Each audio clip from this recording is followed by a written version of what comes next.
آپ نے کہیں کوئی شعر پڑھا یا خود آپ نے کوئی شعر کہا تو کیسے اس بات کا پتہ چلے گا کہ شعر اپنے اصولوں پر پورا اتر رہا ہے یا نہیں؟ بالفاظ دیگر آپ کیسے کہہ سکیں گے کہ شعر موزوں ہے یا نہیں؟ اس کے لیے ہمیں سب سے پہلے دیکھنا ہوگا کہ شعر بحر میں ہے یا نہیں، اور بحر کیا چیز ہے۔ اس کو سمجھنے کے لیے ہمیں یہ سمجھنا ہوگا کہ بحر کے ارکان کیا ہیں اور کیسے بنتے ہیں، اور ان چیزوں کو سمجھنے کے لیے ہمیں ان بنیادی اصطلاحات اور اصولوں کا جاننا ضروری ہوگا جن سے بحر کے ارکان وجود میں آتے ہیں۔ تو آئیے شروعات سے دیکھتے ہیں۔ ادائیگی کے اعتبار سے حروف تہجی کے دو گروہ بنتے ہیں۔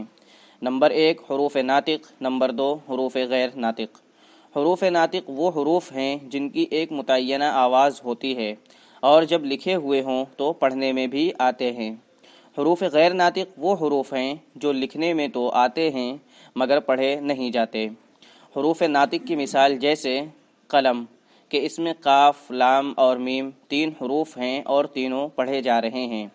حروف غیر ناطق کی مثال جیسے نور الشمس، کہ اس میں الف اور لام جو کہ الشمس کے شروع میں ہیں لکھنے میں تو آ رہے ہیں مگر پڑھے نہیں جا رہے ہیں۔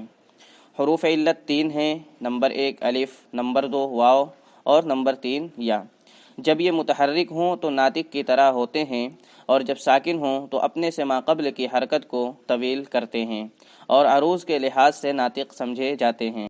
علم عروض میں حرکت کے لحاظ سے حروف کی 3 طرح سے تقسیم ہوتی ہے، نمبر 1 متحرک، نمبر 2 مجزوم اور نمبر 3 موقوف۔ متحرک وہ حرف ہے جس پر کوئی حرکت ہو، مجزوم وہ حرف ہے جس پر جزم یا سکون ہو، موقوف وہ ساکن حرف ہے جس سے پہلے والا حرف مجزوم ہو۔ تینوں کی مثال ایک ہی لفظ میں۔ شور، اس لفظ میں شین پر پیش کی حرکت ہے لہذا شین متحرک ہے، واو پر جزم ہے لہذا واو مجزوم ہوا، اور رے ایسا ساکن حرف ہے کہ اس سے پہلے والا حرف بھی ساکن ہے لہذا رے موقوف ہوا۔ حرکات و سکنات کے اعتبار سے حروف کی 2 قسمیں ہیں، نمبر 1 ہجائے کوتاہ اور نمبر 2 ہجائے بلند۔ ہجائے کوتاہ اس حرف کو کہیں گے جو تنہا ہو اور متحرک ہو۔ ہجائے بلند 2 حروف کے مجموعے کا نام ہے جن میں سے پہلا حرف متحرک ہو اور دوسرا مجزوم۔ نوٹ: موقوف حرف بھی ہجائے کوتاہ کی طرح ہی ہوگا۔ مثال: لفظ قلم 3 حروف کا مجموعہ ہے جن میں سے 2 حروف قاف اور لام متحرک ہیں اور ایک حرف یعنی میم ساکن ہے، لہذا ساکن حرف اپنے سے پہلے والے متحرک کے ساتھ مل کر ہجائے بلند ہو جائے گا، اور قاف چونکہ اکیلا ہے اور متحرک بھی ہے لہذا یہ ہجائے کوتاہ کہلائے گا۔ چنانچہ قلم کے بارے میں ہم عروضی اعتبار سے کہہ سکتے ہیں کہ قلم ایک ہجائے کوتاہ اور ایک ہجائے بلند کا مجموعہ ہے۔ 2 یا 2 سے زیادہ حروف کو حرکات و سکنات کی مدد سے ملانے سے الفاظ بنتے ہیں۔ الفاظ کی علم عروض میں گروہ بندی حسب ذیل ہے۔ سبب خفیف: ایک متحرک حرف کے بعد ایک مجزوم حرف آئے جیسے اب، تب، جا وغیرہ۔ نوٹ: جس حرف پر تنوین یا کھڑا زبر، کھڑی زیر، الٹا پیش ہو وہ بھی سبب خفیف ہی کے زمرے میں آئے گا۔ سبب ثقیل: یکے بعد 2 متحرک حروف کا آنا بشرطے کہ دوسرا متحرک حرف کسی سبب خفیف کا حصہ نہ ہو، جیسے غم جانا میں غمے۔ وتد مجموع 2 متحرک حروف کے بعد ایک مجزوم کا آنا جیسے علم، قلم وغیرہ۔ وتد مفروق 2 متحرک حروف کے درمیان ایک مجزوم حرف کا آنا جیسے علم، صبر وغیرہ۔ ان مثالوں میں آخری حرف اگرچہ ساکن ہے مگر عروضی اعتبار سے اسے موقوف کہیں گے نہ کہ مجزوم، اور موقوف بھی متحرک کی طرح ہوتا ہے جیسا کہ ہم اوپر بیان کر چکے ہیں۔ فاصلہ صغری 3 متحرک حروف کے بعد ایک مجزوم حرف آئے جیسے غم دل، اس میں غین، میم، دال متحرک ہیں اور لام مجزوم ہے۔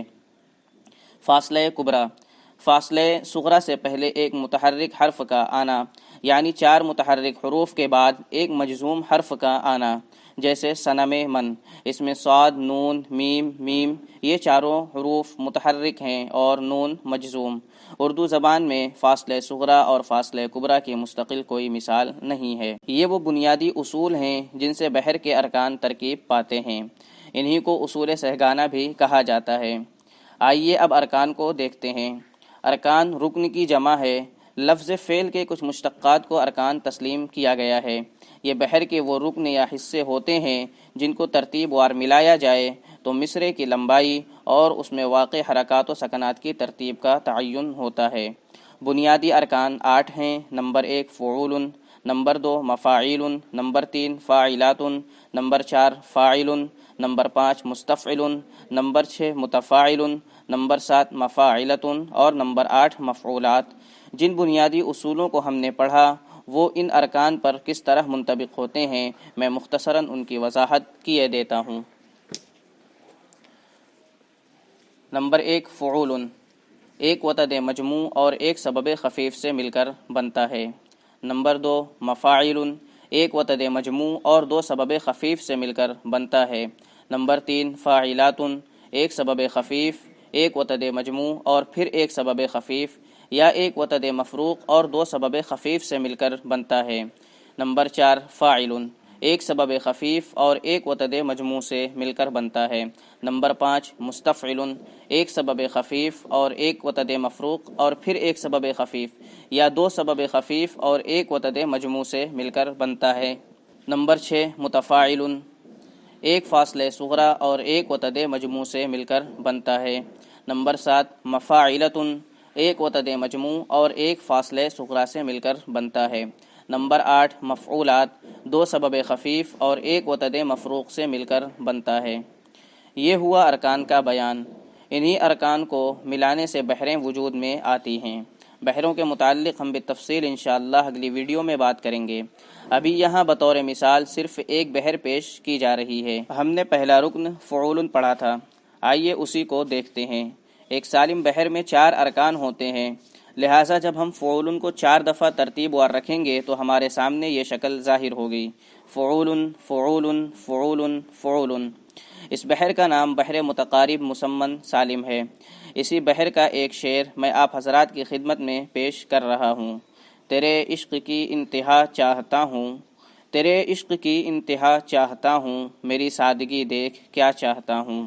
آپ اس کو اس بحر پر مذکورہ اصولوں کی روشنی میں منطبق کر کے کمنٹ باکس میں لکھیں تاکہ ہمیں بھی سمجھ میں آئے کہ ہماری باتیں آپ کو کس حد تک سمجھ میں آئی ہیں۔ آج کا سبق ہم یہیں ختم کرتے ہیں۔ اگلی ویڈیو میں تختی کے اصولوں پر انشاءاللہ تفصیلی گفتگو ہوگی۔ خدا حافظ۔